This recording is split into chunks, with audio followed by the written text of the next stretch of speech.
घास के मैदानों और खेतों के बीच ये किसी मरीचिका जैसे दिखते हैं। कतार से खड़े ढेर सारे हवाई जहाज। महामारी शुरू होने के बाद से स्पेन के इरागान इलाके का तेरुएल विमानों की सबसे बड़ी पार्किंग में तब्दील हो गया। यहाँ एयर फ्रांस और ब्रिटिश एयरवेज समेत दुनिया की कई विमान कंपनियों के सैकड़ों जहाज खड़े हैं। इनमें 1/3 लुफ्थांसा के हैं। जब कोरोना ने यूरोप में विमानों पर लगाम लगा दी तो ढेर सारे जहाज यहाँ खड़े कर दिए गए। जर्मनी से आए स्टेफान विस और माथियास होहॉस्ट एक एयर बस वापस फ्रैंकफर्ट ले जाने आए हैं। पिछले हफ्तों में यात्रियों की बुकिंग बढ़ गई है और अब फिर विमानों की जरूरत है। यहाँ आना किसी म्यूजियम आने जैसा लगता है। एयरपोर्ट को जीवंत बनाने वाली कोई चीज यहाँ नहीं है। बहुत शांति है, कोई हलचल नहीं है, गाड़ियाँ नहीं हैं, काफी मनहूस माहौल है। मैं यहाँ विमान लाने वाले पायलटों में नहीं था। मैंने अपने साथी कर्मचारियों से इसके बारे में सुना था और तस्वीरें देखी थीं। ये कब्रिस्तान जैसा लग रहा था। मुझे लगा कि शायद विमानों को यहीं छोड़ दिया जाएगा, लेकिन अब हम विमानों को वापस ले जा रहे हैं। बहुत अच्छा लग रहा है। 36,000 की आबादी वाले तेरुएल शहर के लिए विमानों का यहाँ टिकाया जाना अच्छा रहा। इसका संचालन करने वाली कंपनी टर्मैक एरोसेव ने 130 लोगों को नौकरी दी है।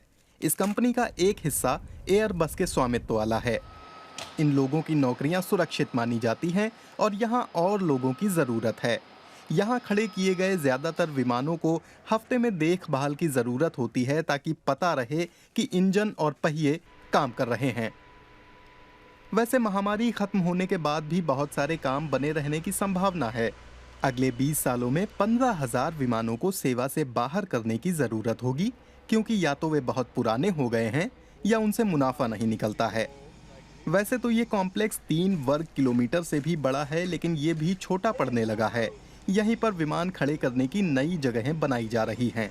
प्लांट के डायरेक्टर पेड्रो साइयेज बताते हैं कि यहाँ विमानों से छुटकारा पाने का तरीका अमेरिका से कहीं बेहतर है, जहां पुराने विमानों को यूं ही रेगिस्तान में फेंक दिया जाता है।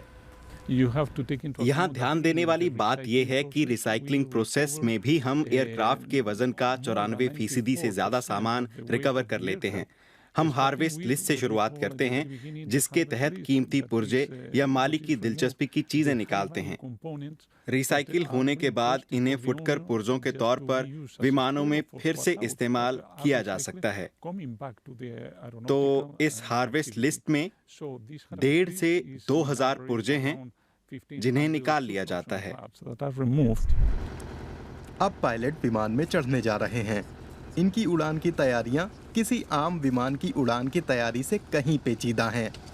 तेरुएल एक्टिव एयरपोर्ट नहीं है। यहाँ इलेक्ट्रॉनिक कंट्रोल सिस्टम भी नहीं है।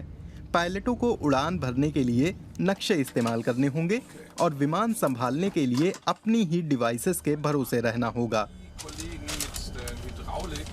यहाँ कोई कंट्रोल टावर नहीं है जिससे हम बात कर सकें। हमारे पास यूनिकॉम कही जाने वाली फ्रीक्वेंसी है, जिससे किसी इलाके में मौजूद सभी एयरक्राफ्ट एक दूसरे से बात कर सकते हैं। तो हम उन्हें अपनी योजना बताएंगे और उनकी निगाह में रहते हुए उड़ान भरेंगे। हमारे पास एयर ट्रैफिक कंट्रोलर का सुझाया कोई फ्लाइट पाथ नहीं है। हम सारागोसा की ओर आगे बढ़ेंगे। रास्ते में हम अगले कंट्रोल टावर से संपर्क में रहेंगे और वो हमें ऊंची उड़ान का रास्ता बताएंगे। इसके बाद सब बाकी उड़ानों जैसा ही रहेगा। फ्रैंकफर्ट आने के बाद 2 हफ्तों तक विमान की सर्विसिंग और बाकी काम होंगे।